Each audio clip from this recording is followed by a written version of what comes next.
श्री कृष्ण कहते हैं, मन खुश रहे हमारा और इस जगत का कल्याण हो। हम सभी चाहते, पर जैसी हमारी कामना है वह कभी पूरी होती नहीं। मन में तरह तरह के गंदे विचार मनुष्य के दिमाग में घूमते। ऐसे में प्रश्न आता है कि मन में अच्छे विचार कैसे लाए। विचार उठते हैं मन से, इसलिए मन क्या है यह हमें पता होना चाहिए। इसके बाद ही हम गंदे और अच्छे विचारों के खेल को समझ सकते। देखिए, मनुष्य का जीवन विचारों से ही तो है। किसी के मन में विचार आता है खुद को और इस दुनिया को बेहतर बनाने का, तो किसी को आत्महत्या का विचार आता है। इन विचारों से परेशान होने से पूर्व हमें समझना होगा कि आखिर मन में विचार कैसे आते हैं, मन में विचारों की उत्पत्ति कैसे होती है। मनुष्य को अपनी स्थिति के अनुरूप ही विचार आते हैं। मनुष्य की हालत यदि मजबूरी की है तो उसके कर्म भी मजबूरी में होंगे। यदि हालात बुरे हैं तो विचार भी बुरे ही आते हैं। इसलिए विचारों का आना आपके हालातों पर निर्भर करता है। सोचिए, आज परीक्षा है और आपने पूरी तैयारी कर ली, तो क्या आपके मन में फेल होने के विचार आएंगे? बिल्कुल नहीं। लेकिन परीक्षा आज है और साल भर आपने सिर्फ मस्ती की है, तो निश्चित है कि दिमाग में विचार भी फेल होने के ही घूमेंगे। तो अधिकांश मामलों में ये उसका खुद का चुनाव होता है। आप परीक्षा के लिए पढ़ाई करें या ना करें, यह आपका चुनाव है। इसलिए अगर आपका चुनाव ही गलत है तो फिर विचार गलत ही होंगे। इसलिए देखा होगा, प्रायः लोग जिस काम में लगे रहते उस काम में भी बुरे विचार उनके दिमाग में छाए रहते। और इसका यह अर्थ कतई नहीं कि मनुष्य के विचारों का आना गलत है। मन में अच्छे विचारों का आना कोई अकस्मात स्थिति नहीं होती। कभी ऐसा नहीं होगा कि आप सुबह उठें और आपके मन में खुद को बदलने का विचार आ जाए और आपकी सभी गंदी आदतें छूट जाए और आप अपने सभी दुखों से आज़ादी पा लें। ऐसा नहीं होगा। मन में अच्छी सोच लाना इतना भी मुश्किल नहीं है। अगर आपका कोई साथी है तो आपको किसी भी चीज़ को लेकर भड़का रहा है या बुरा सोच लाने के लिए प्रेरित कर रहा है, तो उससे आपको अलग रहना है। ऐसे लोगों से जितना जल्दी हो सके दूरी बना लीजिए और खुद को व्यस्त रखने की कोशिश कीजिए। जरूरी नहीं कि काम करके ही खुद को व्यस्त रखा जा सकता है। आप चाहें तो खुद को व्यस्त रखने के लिए अपने पसंद का काम भी कर सकते। इससे आपको बुरा सोच नहीं आएगा। आप सदा खुश रहेंगे तो मन में अच्छी सोच भी आएगी। बुरी चीज़ों से दिमाग हटाकर आपको अच्छी चीज़ों पर लगाना होगा। जैसे आप शांत वातावरण में जाकर बैठे। कई बार शहरी शोरगुल के कारण हम परेशान हो जाते हैं। आपको कुछ समय शांत वातावरण में बैठना चाहिए। ऐसा करने से आपको सिर्फ अच्छी सोच आएगी। अगर आप इन चीज़ों को अपने जीवन में अपनाते हैं तो आप आसानी से नकारात्मक सोच से दूर हो सकते हैं। आपके दिमाग में चाहे बुरे विचार आते हो, उसकी फिक्र करने की जरूरत नहीं है। जब आप सुबह उठे तो एक अच्छा विचार सोचें और एक अच्छा वाक्य खुद से बोलने के लिए तैयार रखें। जैसे कि मैं आज बहुत खुश हूँ, आज मेरी मनोकामना पूर्ण होगी, या मैं अच्छे विचारों वाला व्यक्ति हूँ।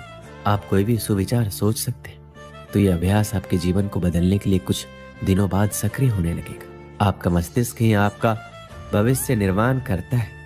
जब भी आप बिस्तर पर सोने जाएं तो इस बात का ध्यान रखें कि आप क्या सोचते हुए सो रहे हैं। यदि नकारात्मक विचार है तो उसकी जगह अपने और अपने परिवार के लिए कुछ अच्छा सोचकर सो, या अपने इष्ट देव के नाम का जप करते हुए सो जाए।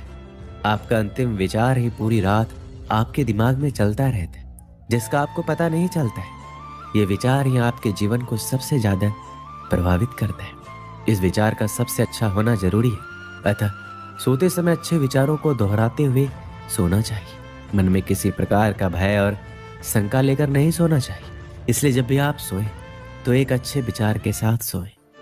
दोस्तों, इसे मैं एक कहानी के माध्यम से समझाता हूँ। एक बार एक आदमी ने अपनी सारी जमा पूंजी से एक सुंदर घर बनवाया। गृह प्रवेश के एक दिन पहले उसके घर में आग लग गई और पूरा घर धू धू कर जलने लगा। सब लोग आग बुझाने में लगे थे, लेकिन वह आदमी बाजार गया और मिठाई का डब्बा ले आया। जैसे ही वह मिठाई सब लोगों में बांटने लगा तो लोगों ने सोचा शायद घर जलने के कारण इसको गहरा सदमा लगा है, इसलिए इसे समझ नहीं आ रहा है कि इस समय इसे कैसे रिएक्ट करना है। फिर किसी ने पूछ लिया, भाई तेरा घर जल गया है, तू लड्डू बांट रहा है? और वो उत्तर सुनकर प्रश्न पूछने वाला निःशब्द हो गया। उस आदमी ने उत्तर दिया कि आप लोग ये देख रहे हो कि गृह प्रवेश से पहले मेरा घर जल गया, लेकिन मैं ये सोच रहा हूँ अगर मैंने गृह प्रवेश कर लिया होता तब आग लगती तो मेरे घर के साथ साथ मेरे परिवार वालों को भी नुकसान हो सकता था। इसलिए मैं ईश्वर का धन्यवाद कर रहा हूँ कि आपने मेरे परिवार को बचा लिया।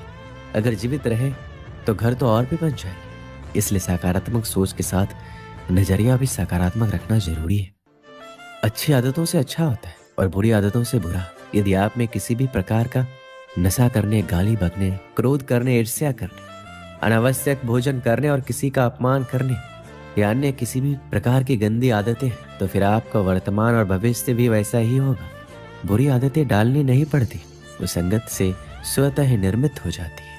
आप अपनी बुरी आदतों को छोड़ने की चिंता करने के बजाय अच्छी आदतें डालना शुरू करें। जैसे सुबह जल्दी उठना, किसी असहाय की सहायता करना, माता पिता के प्रतिदिन पैर छूना, अच्छे प्रवचन सुनना, लोगों से विनम्रता से बात करना। खुद की और अपने मित्रों की गलतियां स्वीकार कीजिए। खुद का मतलब ये है, यदि आपसे घर, कॉलेज, ऑफिस या अन्य कहीं पर गलती हुई है तो इसे स्वीकार करने में कोई हर्ज नहीं है। गलतियों पर पर्दा डालने का प्रयास करेंगे तो आप लोगों की नजर में गिरते जाएंगे। काम करने वाले इंसान से गलतियां होती है, ये कोई बड़ा अपराध नहीं है, लेकिन इसे स्वीकार नहीं करना अपराध होता है।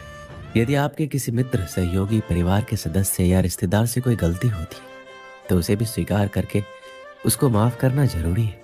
देखिए, जब इंसान के कदम उसे किसी नई मंजिल की तरफ ले जाते हैं तो अक्सर उसे पीछे मुड़ के देखने का मन करता है, क्योंकि उससे उसकी खट्टी मीठी यादें जुड़ी रहती है। कुछ सुविधाएं भी उसे वहां मिलती है। इसी तरह जब आप नया जीवन जिएंगे तो बीच में कुछ परेशानियां आ सकती हैं और इन बातों से मन घबराकर वापस उस पुराने सड़े गले जीवन को जीने के लिए बाध्य करेगा। ऐसी स्थिति में हिम्मत दिखाइए, श्री कृष्ण को याद कीजिए और जो बेहतर जीवन जीने का चुनाव किया है उस पर आगे बढ़ते रहिए। पुराने समय में एक सेठ नदी किनारे वाले गांव में रहता था। कभी कभी नाव में सामान भरकर दूसरे गांव में व्यापार करने जाता था। उसके आसपास बहुत धन संपत्ति थी। वह नाव से सफर करता था लेकिन तैरना नहीं जानता था। एक दिन वह दूसरे गांव से सामान बेचकर अपने घर लौट रहा था। नदी के बीच में उसकी नाव में छेद हो गया। नाव में पानी भरने लगा। सेठ डरने लगा कि अब वो डूब जाएगा। तभी उसे थोड़ी दूर एक मछुआरे की नाव दिखाई थी। सेठ ने मछुआरे को आवाज लगाकर अपने पास बुलाया और बोला कि मेरी नाव डूब रही है, मैं तैरना भी नहीं जानता, भाई तुम मुझे बचा लो, मैं तुम्हें अपनी पूरी धन संपत्ति दे दूंगा। मछुआरे ने उसे अपनी नाव में बिठा लिया। मछुआरे की नाव में बैठने के बाद सेठ की हालत थोड़ी सामान्य हुई। अब सेठ कुछ सोचने लगा। वह मछुआरे से बोला, भाई अगर मैं तुम्हें मेरी पूरी संपत्ति दे दूंगा तो मैं अपने घर परिवार का पालन कैसे करूंगा? मैं तुम्हें पूरी नहीं आधी संपत्ति दूंगा। मछुआरा चुपचाप नाव का चप्पू चला रहा था। सेठ फिर सोचने लगा। कुछ देर बाद उसने मछुआरे से कहा, भाई मेरी संपत्ति में मेरे बच्चों का भी अधिकार है, मैं तुम्हें आधा नहीं 1/4 संपत्ति दूंगा। मछुआरे ने कुछ नहीं कहा। कुछ ही देर में नाव किनारे पहुंच गई। अब सेठ की सोच पूरी तरह बदल चुकी थी। वह सुरक्षित किनारे पर आ गया था। सेठ ने सोचा, इसने मेरी जान बचा के कोई बड़ा काम नहीं किया, ये तो इसका धर्म था। ये सोचकर सेठ ने मछुआरे को सोने का एक सिक्का देना चाहा, लेकिन मछुआरे ने ये लेने से मना कर दिया। सेठ ने वह सिक्का भी अपने पास रख लिया और वहां से चला गया।